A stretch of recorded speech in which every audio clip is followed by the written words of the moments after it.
Haugeto, and I am one of the founders of Safe Space, which is a brand new nonprofit organization that aims to break through barriers which continue to plague survivors of domestic violence here in Oklahoma. I could talk to you all night about our organization, but tonight isn't about Safe Space. It's about honoring those we've lost and those who are here in this room.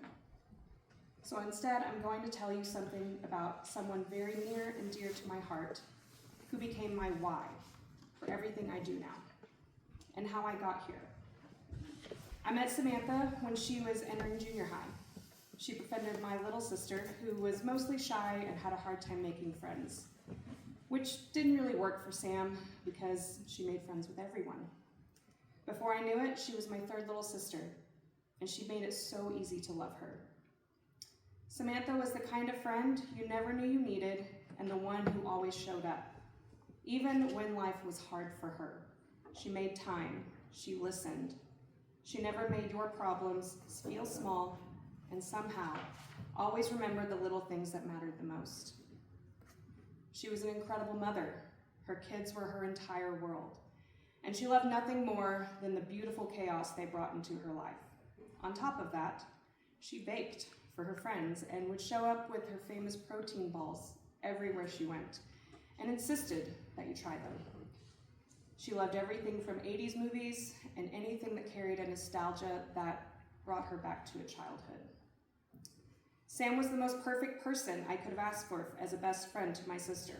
Not that my other sister and I weren't enough, because, well, we needed her spark too. And as an only child, she needed sisters like us. She cared about people in a way that was rare. She cared about how she made you feel. If she ever hurt your feelings, she truly felt it, even if she pretended not to.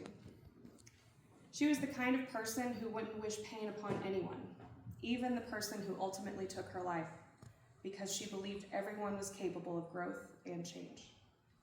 She never gave up on people. If she was in your corner once, she stayed there forever.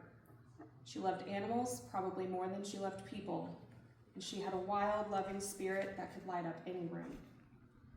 She would dance anywhere, anytime, and it did not matter how ridiculous she looked or if anyone was looking. She was no stranger to hard work. She juggled it all, the yard work, full-time job, raising her kids, and still found the energy to care for everyone around her. She even made time to care for herself, even though she cried every time she worked out, every single time. Sam was one of one. She was a light, a laugh, a home in human form. She was the kind of soul that you only meet once in a lifetime and never forget. To us, Sam wasn't just a friend. She was family. She was safety, laughter, and chaos in the best ways. She reminded us what it meant to show up for people and to love unconditionally. She taught us that real friendship isn't about perfection, it's about presence. It's about showing up through the highs and lows and every dumb joke and every deep hurt. Sam made every ordinary moment feel special and the hard days feel a little lighter just by being in them. We lost Sam on July 29th, 2023, at the hands of her ex-husband in the presence of her children, whom she had an active VPO against, the person she had made great effort to protect herself and her children from. Someone who, like many other abusers and stalkers, thought he was above the law and wasn't appropriately held accountable until it was too late. As you can imagine, this changed my brain chemistry forever.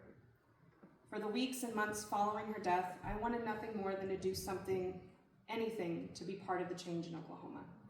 I had a flourishing career and found myself really just talking about it for a long time, but never acting.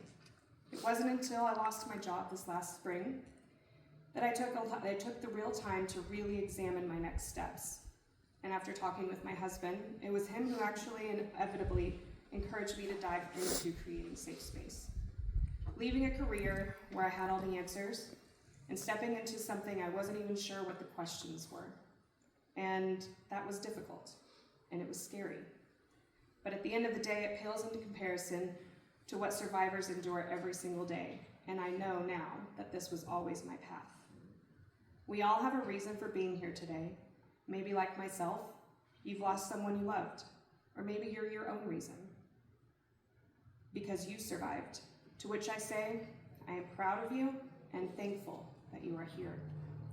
Maybe you're a member of the community and sees the need, and you realize that staying silent is no longer an answer to this problem in our state.